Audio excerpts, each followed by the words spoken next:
Hi, I'm V.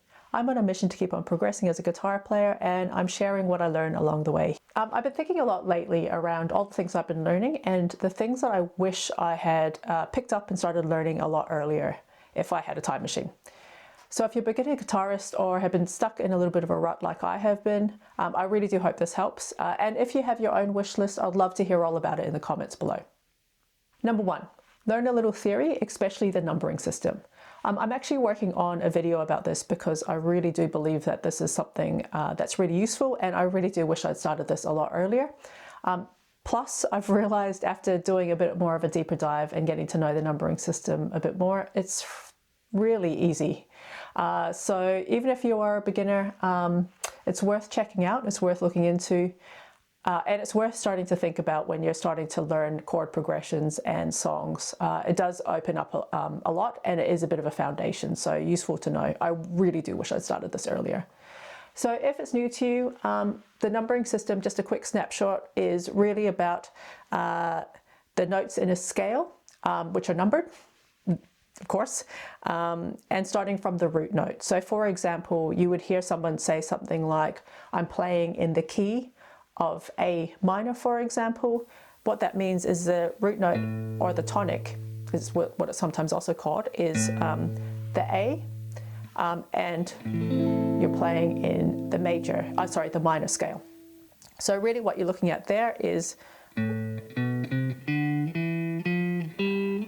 so it's 1, 2, 3, 4, 5, 6, 7, and then back to the root note 1.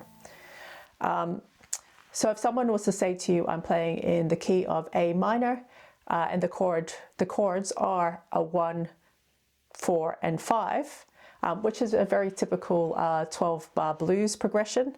You know that it's an A minor. I know that it is a 1, 2, 3, 4, D minor, and then 5, E minor. Now how this becomes really, really useful is that instead of just remembering the chords, I'm playing these chords in whatever order. So 12-bar blues is normally the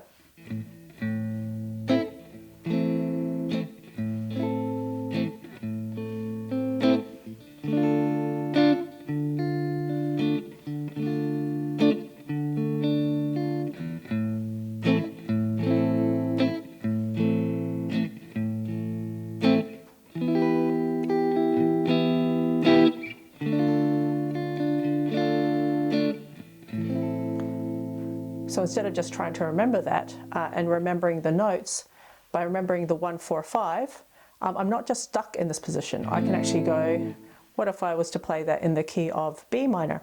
Pop it up to the B minor. Same thing. Could do the same with G minor.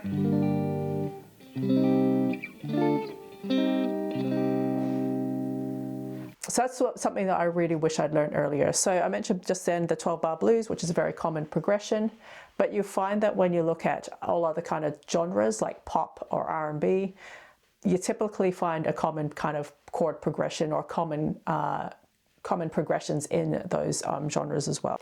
So the second thing I wish I'd done earlier is just focusing on using the skills that I had at that point in time. I am a little bit of a perfectionist, admittedly enough. And in the past, I found that if I couldn't play it how the song was played, I just wouldn't play it at all. And that was very evident when it came to playing bar chords. So I'm sure we've all been through it before. And if you're new to the guitar, you will find this hurdle where bar chords are really hard.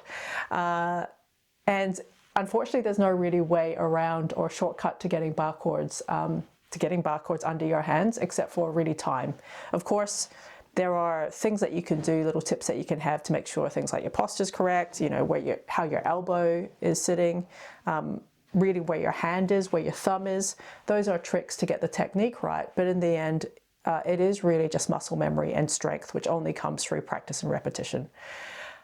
But for me, because it was difficult to get the bar chords down for the first time, and that happens with all new chords or complicated chords that I encounter, I found that I was just holding me back from actually playing songs, especially in those early days. But the thing I think I forgot, which I wish I had reminded myself or remembered a lot earlier in the game, was that there's always an easier way to play a song. So if it is full of bar chords, so for example, let's use that 12 bar chord progression that we used again. There's always an easier way. I could just play that with open chords. So rather than just play it up here, it is really just an A minor, a D minor, and an E minor. So I could play it there. Or I could play it with triads where, you know, you got your A minor here. Instead of doing for the full bar chord, I could just use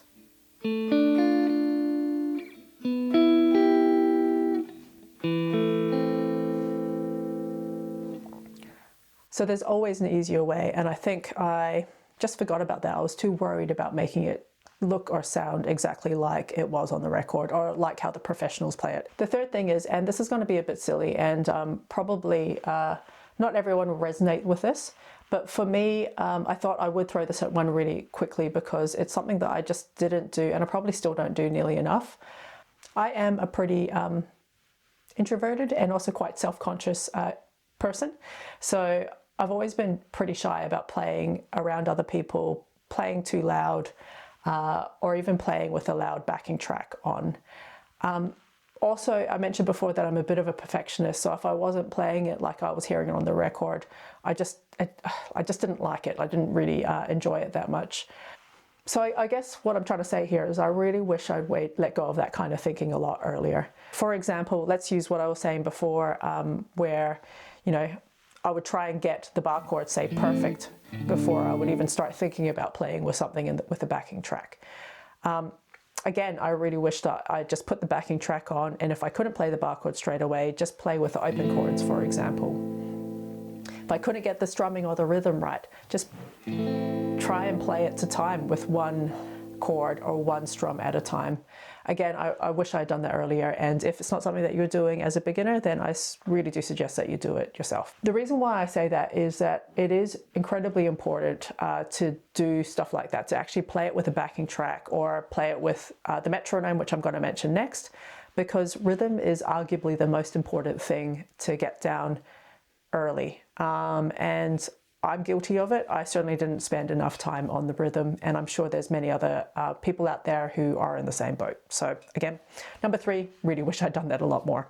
Number 4, practicing with a metronome. So yes, if you're like me, you'll also find it a little bit boring, but the metronome has been around forever for a reason, and that's because it works. As I said earlier, rhythm is arguably the most important thing to get a handle on, and the metronome in this instance is really your best friend. So a quick example using a metronome, I'll just start with the basics. So old school metronome, I will set it to 76 beats per minute. So the first one could just be simple chord changes, making sure that in your head you're counting the beat. So 1, 2, 3, 4, 1, 2, 3, 4.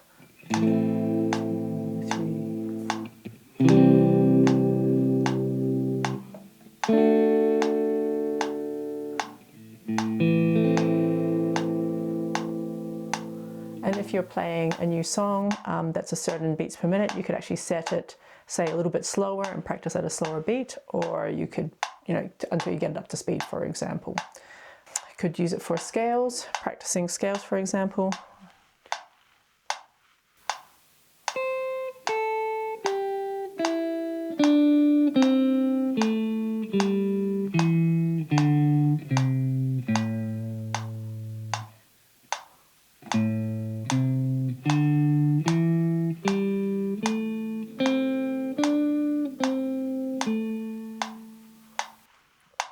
And something that I'm not very good at, but I'm trying to work on from advice from Andre Flood, who runs a community that I've signed up for and I'm getting a heck of a lot out of.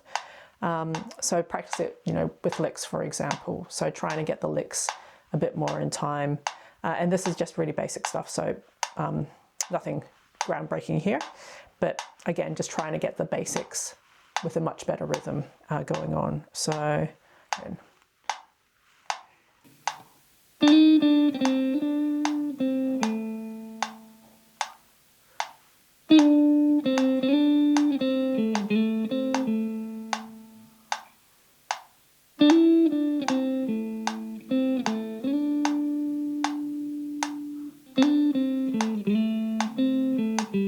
And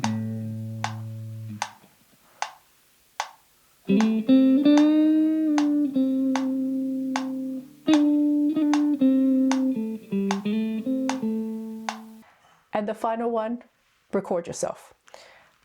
I really do wish I'd started this earlier. I have actually admittedly only really just recently started doing it and also being consistent with it.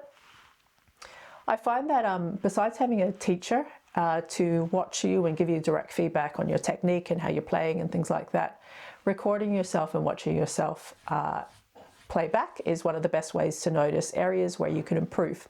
So for example, the first time that I recorded myself and consecutive times since that, I noticed that a lot of sneaky notes were kind of popping into my playing, which I didn't realize when I was actually playing. I only heard them when I was playing it back. So I've been working on that, and I'm still working on that.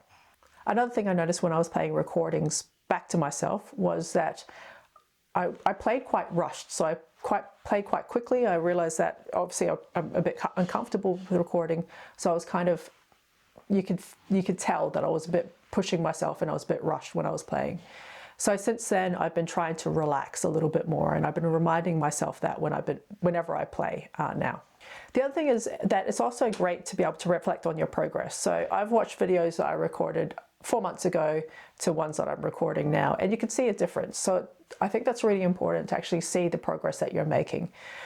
You might intrinsically think you might be making progress, or you could be like me and you get yourself stuck in a guitar rut and you forget about the progress that you've been making as well. And sometimes you just don't see what you've actually been able to achieve. Look, it doesn't have to be fancy. You can just get your phone and just start recording from that. But yeah, again, if you haven't tried it before, definitely worth giving it a go. So those are my top things. As mentioned earlier, I would love to hear what yours are. And if you made it to the end, I hope that this means that you like the video. So if you do, give this video a thumbs up, subscribe, and I hope to see you in the next one.